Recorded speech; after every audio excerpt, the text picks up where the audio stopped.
शास्त्र कहते हैं वेद का तत्व है प्रणव।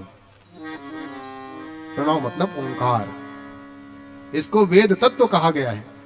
ये वेद के परम निचोड़ है, यहीं से ही पूरा वेद का निर्माण होता है। पहला है प्रणव, प्रणवाक्षर। इसमें 4 अक्षर मिले हुए हैं इस तत्व में, प्रणव में। कौन कौन से? अ, उ, म और ऊपर में बिंदी, तब ओम बनता है।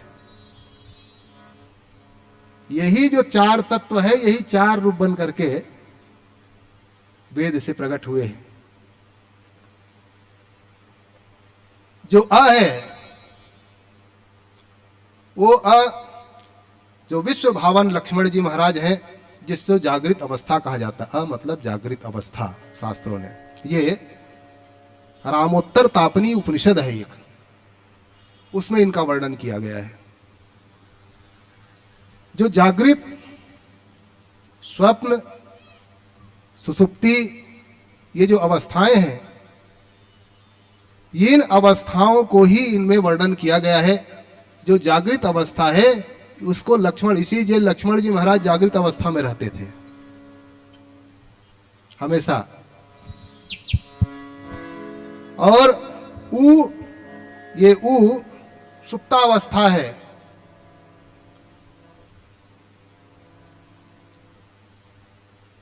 और ओंकार जो प्रणव है, ये प्रणव ही भगवान का स्वरूप, जिसको प्रागात्मक कहा गया है।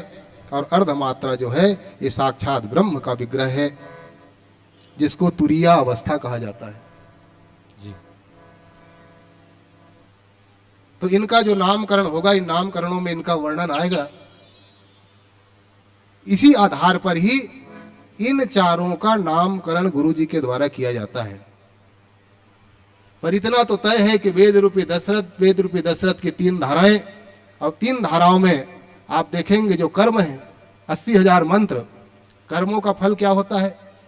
आप जब कर्म करेंगे तो कर्म का फल होता है भरण पोषण करने की सामर्थ्य, शक्ति। उपासना का फल क्या होता है? जब आप उपासना करेंगे, भक्ति करेंगे, जब उपवास रहते हो आप लोग, भक्ति करते हैं, तो उनके 2 फल मिलते हैं। एक तो शरीर में वैराग्य आता है, और दूसरा काम, क्रोध, मद, लोभ रूपी जो शत्रु है, इन शत्रुओं की लड़ने की सामर्थ्य आती है। उपासना का फल, उपासना इसीलिए तो उपवास रहते हैं, भक्ति करते हैं, इसके 2 फल मिलेंगे। एक तो जीवन में वैराग्य आता है, इसीलिए जिस दिन आप उपवास रहोगे उस दिन भूख प्यास नहीं लगती है। कितना भी बनते रहता है, आप लोग तीजा के समय कितना बनाते हो, पर भूख लगती है, यार ये खा लूं, ये खा लूं, नहीं लगता। क्यों? क्योंकि जीवन में वैराग्य आता है। और ज्ञान का फल क्या है? ज्ञान का फल है परम तत्व की प्राप्ति। जब ज्ञान उत्पन्न होता है, उपजा जब ज्ञाना, तो भगवान प्रकट होते हैं। इसीलिए जो कौशल्या रूपी ज्ञान शक्ति है, उसे साक्षात ज्ञान अखंड एक सीतावर ज्ञान प्रकट होता है। ज्ञान से ज्ञान ही पैदा हो सकता है। दूसरा, कर्म से, कर्म रूपी कैकई से कर्म करोगे तो भरण पोषण करने की सामर्थ्य आती है। इसीलिए विश्व भरण पोषण कर जोई, ताकर नाम भरत असोई। और जब आप उपासना करोगे तो उस सुमित्रा रूपी उपासनित आत्मा से 2 फल मिले। एक तो वैराग्य रूपी श्री लखनलाल महाराज, और दूसरे शत्रु से लड़ने वाले शत्रु दमन श्री शत्रुघ्न जी महाराज। ये 4 भाई उस वेद से प्रकट हुए हैं, जिनकी खुशियां, जब वेद का प्रणव ही आ गया, इसीलिए एक तत्व के ही ये 4 भाग थे, अलग अलग 4 नहीं थे। एक ही उस प्रणव के ही 4 रूप थे।